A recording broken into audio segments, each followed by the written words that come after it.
A usted muchas gracias por mantener todo el día la sintonía de TN23, 24 horas de información y programas de contenido. Usted lo sabe, estamos en Canal 23, frecuencia abierta en el centro del país. Para toda la República estamos en más de 600 empresas de cable y para todo el mundo en chapintv.com. Estamos ahí tan cerca como su teléfono o su computadora. Ustedes pues ponen TN23 en chapintv.com y ahí estamos acompañándole. Ahora iniciamos esta franja de media hora. El rostro de la noticia, temas importantes son analizados aquí y pues hablaremos ahora de una crisis política que ocurre en Brasil, pero que puede tener impacto en muchos países. Y lo que nos importa especialmente, ¿podrá impactar a Guatemala? Pues vamos a conocer hoy muchas explicaciones porque nos acompaña en este set el licenciado Estuardo Rodríguez Aspuro, quien es analista geopolítico. Bienvenido. Muy buenas tardes, muchas gracias por la invitación. A usted muchas gracias por estar con nosotros nuevamente.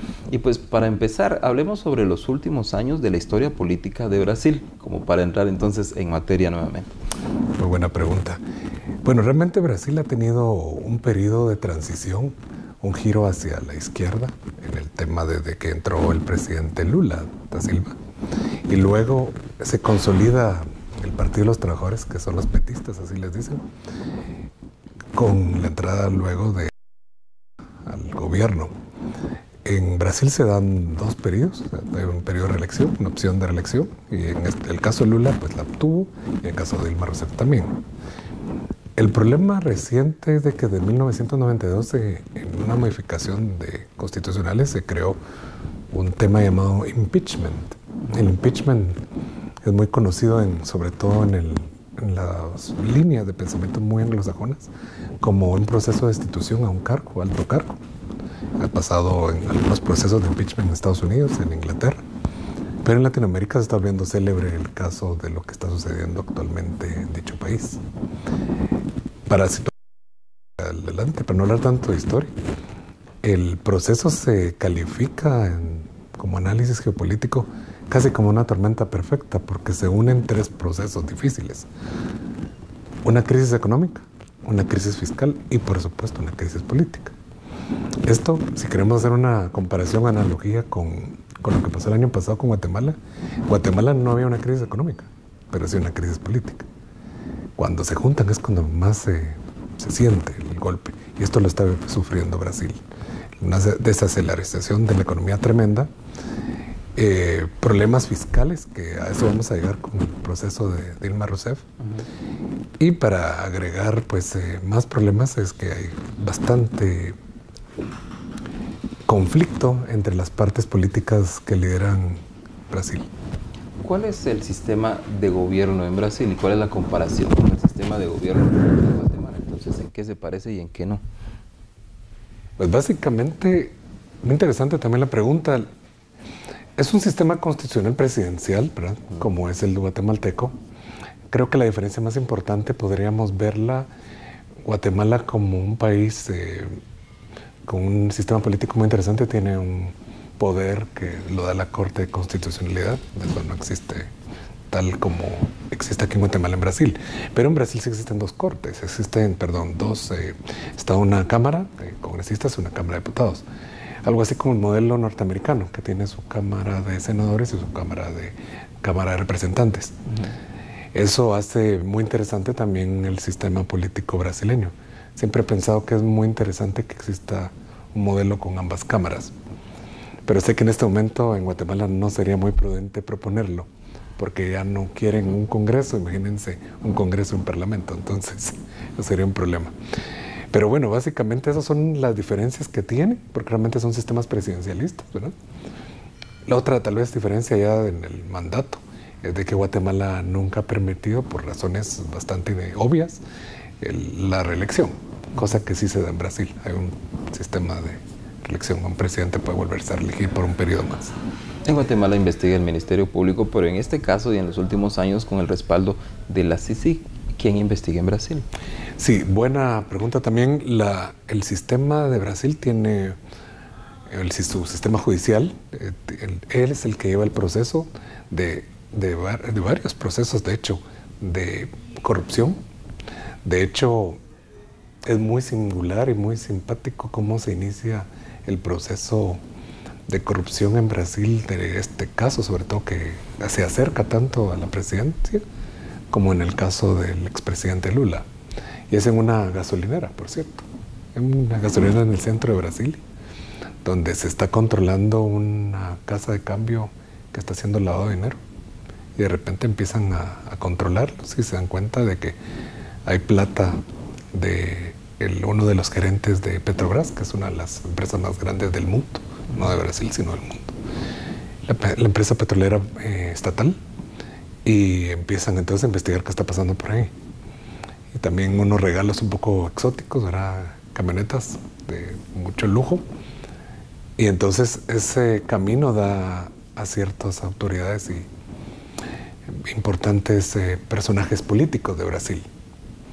Pero curioso, porque este sistema de corrupción, que tal vez es el sistema de corrupción más grande que ha habido en la historia de Brasil, que el caso de Petrobras todavía no es el tema por el cual están involucrando a la presidenta, sino es una cosa que cuando se enteren, o si ya lo saben, pues confirmárselos que es una cosa mera singular y diferente, que pasa mucho en los países de Latinoamérica y no es la excepción en Brasil, pero igual sigue siendo una situación que puede ser penada por la ley, ¿verdad? ¿Es nuevo el que se investigue a altos funcionarios en países de Latinoamérica o relativamente nuevo? Esto se está volviendo, y eso es muy agradable escucharlo para nosotros como ciudadanos, de que hay un proceso fuerte, interesante en Latinoamérica, que debo decirlo con mucha satisfacción. Países como Guatemala lo están liderando, porque es un proceso muy interesante. Por supuesto, apoyo de una institución como CICIC, pero esto no le quita el mérito al proceso. Y países como Brasil, que es el gigante de la región, está inmerso en este proceso. Y puedo pronosticar rápidamente que México va a ser otro que va a llegar a entrar en este sistema, porque hay mucha corrupción en México, desafortunadamente, como en muchos países latinoamericanos. Es una corriente por lo que se ve, pero ¿cómo se están fortaleciendo los organismos de investigación en los países, licenciado? El empoderamiento de los ciudadanos. Ese es el mejor mecanismo para darle peso a un sistema judicial. Y eso lo hemos visto en nuestro país, como los ciudadanos van y apoyan a sus instituciones, que termina siendo un sistema republicano apoyado como debe ser por los ciudadanos, que son los que mandan, son los depositarios realmente del poder que transmiten a los políticos. Volvamos a Brasil entonces, el caso por el cual está siendo investigada la presidenta. Entonces, ¿cuáles son los pequeños detalles sobre este?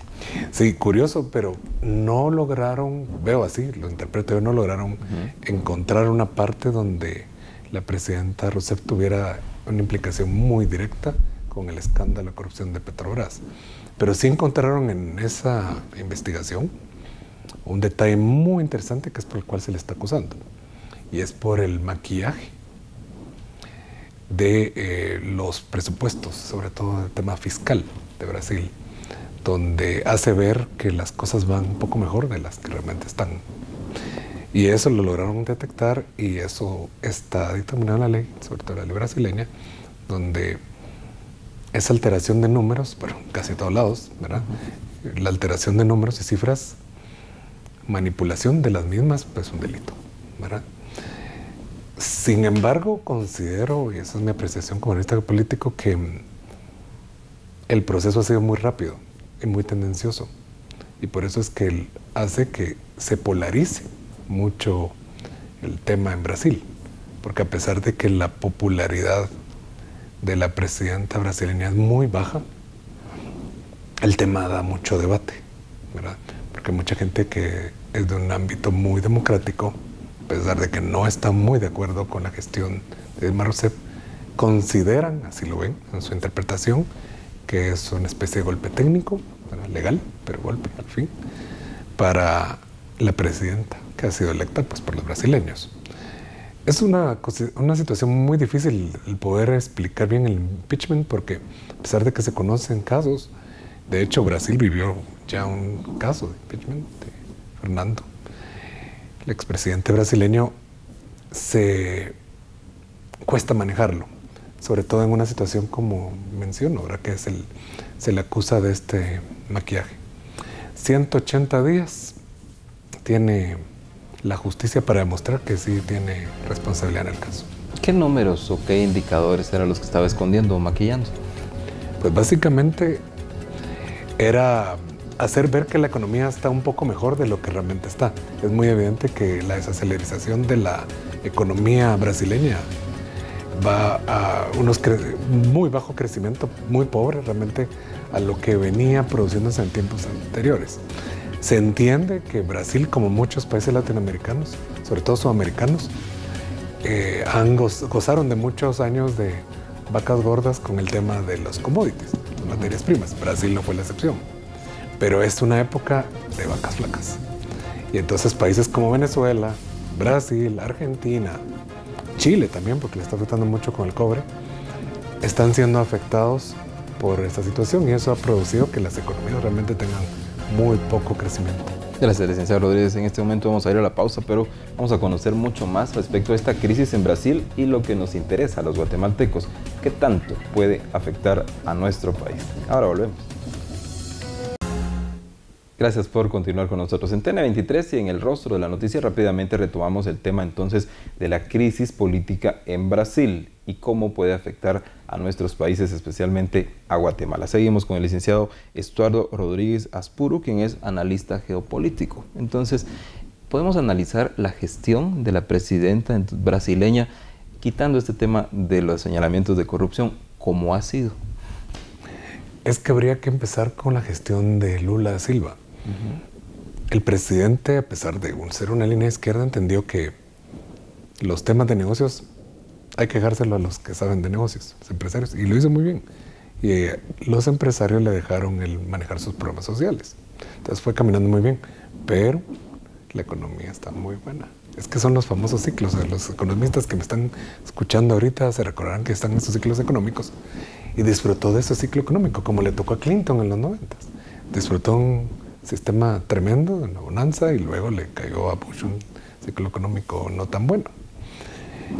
Todo esto pasa y ahora Dilma está sufriendo esta situación del ciclo económico que va hacia abajo, sobre todo, otra vez, repito, materias primas, que es lo que más exportamos como latinoamericanos. O sea, muchos ejemplos, cereales, en el caso de Brasil, cereales, minerales, etcétera.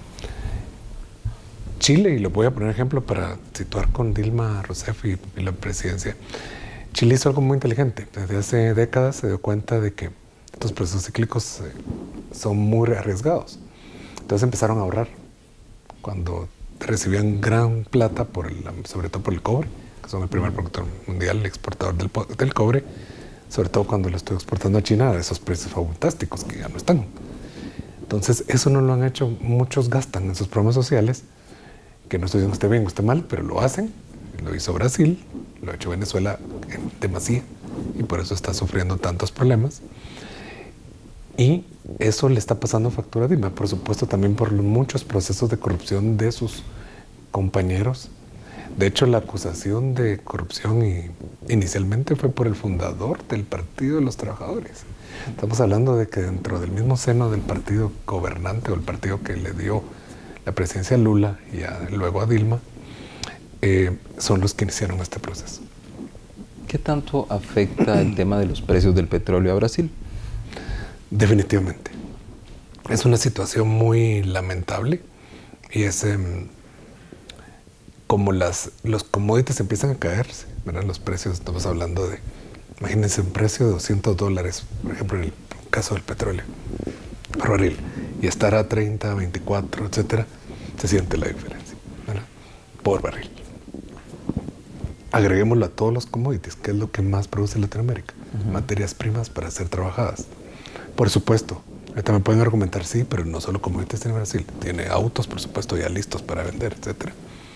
Pero no es todo, ¿sí? Entonces todo esto ha impactado bastante la economía, ha golpeado seriamente. Cuando hablamos en el caso de Centroamérica, para ya empezar a dar un poquito de ejemplos con esto, Centroamérica lo que salva mucho, sobre todo Guatemala, es que tenemos, aparte de tener materias primas, también tenemos mucho producto procesado, sobre todo nuestro principal mercado de exportación, quitando Estados Unidos, es Centroamérica misma. Entonces, El Salvador, Honduras, Nicaragua. Entonces, es muy común que nuestros compatriotas vean muchos productos hechos en Guatemala puestos en las dispensas de los países centroamericanos. Entonces, esa situación nos ha permitido permear muchas veces esos golpes de las materias primas, que también nosotros somos un exportador de materias primas. Regresando siempre a Brasil, el problema se pone muy complejo combinando las tres cosas, porque una mala recaudación fiscal, problemas de maquillaje, lo que mencionaba, con el gobierno, corrupción galopante, una economía en desaceleración y el problema, una crisis política severa como no se había visto desde las dictaduras militares de Brasil. ¿Tenemos intercambio comercial con Brasil desde Guatemala? Sí. De hecho, los que usan el Transmetro se darán cuenta de que los autobuses que se ponen en el sistema son brasileños. Muy buenos autos, por supuesto, y vehículos. Maquinaria, también pues se da mucha situación de exportaciones en ambas vías, ¿verdad?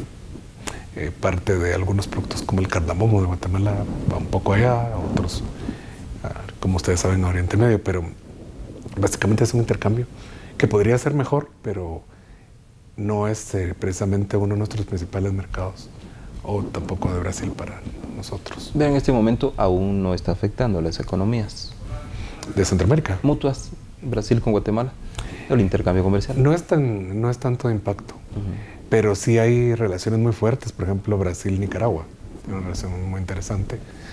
Y hay otras relaciones con Panamá, por ejemplo, mercado financiero, etcétera.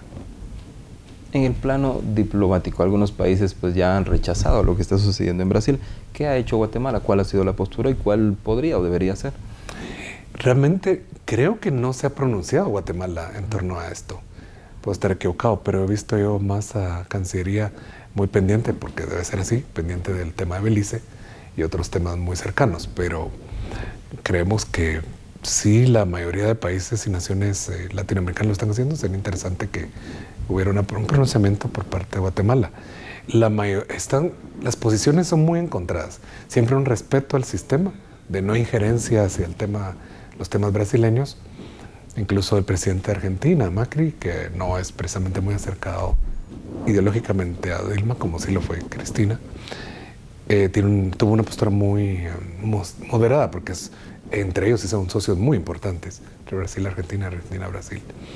Entonces sí es muy delicado esto, por supuesto, las posiciones de Venezuela, que han estado muy también distraídos por sus propios problemas, pero sí hay pronunciamientos, por ejemplo, el presidente Correa de Ecuador, de Bolivia, Evo Morales, han sido muy categóricos en hablar de que esto es un golpe de Estado, ¿verdad? Pero consideramos que todavía el sistema está siendo legal, habría que ver si es legítimo esta situación. Y hasta ahorita yo creo que con este tiempo, estos 180 días, ahora 175, de tiempo que tienen para demostrarse, la presidenta queda como, eso es algo interesante, ¿verdad? La presidenta es presidenta, pero ahora hay otro presidente, porque está ella confinada en la, digamos, casa presidencial, con su salario a la mitad, que así es la ley, como lo determina, con ciertas preventas, pero siempre en una situación difícil. Ella es muy categórica en decir que esto es una venganza política. Considero que hay que ver más de esta situación. Considero que sí hubo un error, una falla por parte de ella y de su Consejo de Ministros en torno al tema, pero todavía estoy así teniendo yo mis dudas si todavía esto es para un proceso para destituirla, ¿verdad? Hay que ir viendo cómo va trascendiendo esto. Me preocupa que creo que el gran problema es de que está volviendo al país tal vez más fuerte de la región, un país con muchos problemas de estabilidad, ¿verdad? En todas las líneas. ¿Cómo queda pintado el mapa ideológico en el sur de América? Y pongamos también un poco el centro de América. Ya esto venía avanzando en el tema del avance de otras corrientes ideológicas y un detrimento de esta corriente muy progresista en Sudamérica. De hecho, lo hemos visto ya, el kirchnerismo ya está afuera, entró ya Macri. Está muy debilitado ahorita el petista y considero de que en una próxima elección va a ser muy difícil que el PT logre mantener una presidencia. Y en el caso de otra línea, que es el chavismo, vemos que hay muchos problemas allá. En Venezuela es tal vez uno de los países más golpeados por el tema de las materias primas o los commodities. Dependen mucho del petróleo. Y eso es lo que muy bien explicaba un economista. Yo no soy economista, soy analista político, pero recuerdo que decía Adam Smith que cosa de la riqueza de las naciones no es precisamente tener las materias primas, sino saber cómo hacer muchas cosas, ¿verdad? Ejemplos que tenemos muy claros de un país que produce muchas cosas, servicios, y tiene un crecimiento bárbaro, es Panamá, Perú, porque hacen muchas cosas, desarrollan mucho valor agregado a muchas situaciones que pueden ser bienes o servicios. Gracias, tenemos poco tiempo para concluir. Entonces, sus consideraciones finales, también el tema de la corrupción en Latinoamérica y qué podría pasar en Brasil durante los siguientes días. También viene un evento deportivo muy grande en Brasil que quizá podría ser afectado. Creo que con eso quería terminar, especialmente los Juegos de Río. Eso es en agosto, julio-agosto. Entonces, les pronostico que va a haber un presidente que no va a ser mujer, en este caso va a ser Michel Temer, que era vicepresidente de Dilma Rousseff, el que va a inaugurar estos Juegos, porque son 180 días. Entonces, no va a poder estar. Y no sé si realmente ella quería estar, porque en el Mundial no estuvo muy bien la cosa. Es un problema que nadie quisiera tener en este momento. Una pelota caliente que no va a permitir trabajar muy bien a los brasileños, obviamente hacer una desconcentración, pero estar metido en un evento deportivo, en este caso las Olimpiadas, que son una situación mundial, pero sí consideramos que Brasil tiene que tomar medidas de austeridad, que eso es algo muy importante para poder salir adelante, y creo que en esa línea va el presidente Temer en este momento. Finalmente, el tema de corrupción en los gobiernos latinoamericanos. Esto es un parteaguas y considero que se está avanzando. Esto es una situación donde ya hay un hartazgo de los ciudadanos, y son los ciudadanos los que están empoderando a sus instancias que tienen que hacer valer y hacer cumplir la ley. Lo vimos con Guatemala, lo estamos viendo ahora en Brasil, y vienen otros países, lo pronostiqué en México, y vienen otros más que van a tratar de refortalecer o fortalecer sus instituciones para la persecución criminal de estas personas corruptas. Licenciado Rodríguez. Muchas gracias. A usted muchas gracias por darnos esta visión geopolítica sobre este problema de un país, pero que puede afectar a todo el continente incluso, y ahora sabemos lo que puede pasar en el intercambio comercial con Guatemala. Ahora agradezco su atención, lo invito a quedarse en TN23. Vienen noticias y vienen programas que también van a ser de su interés. Con permiso.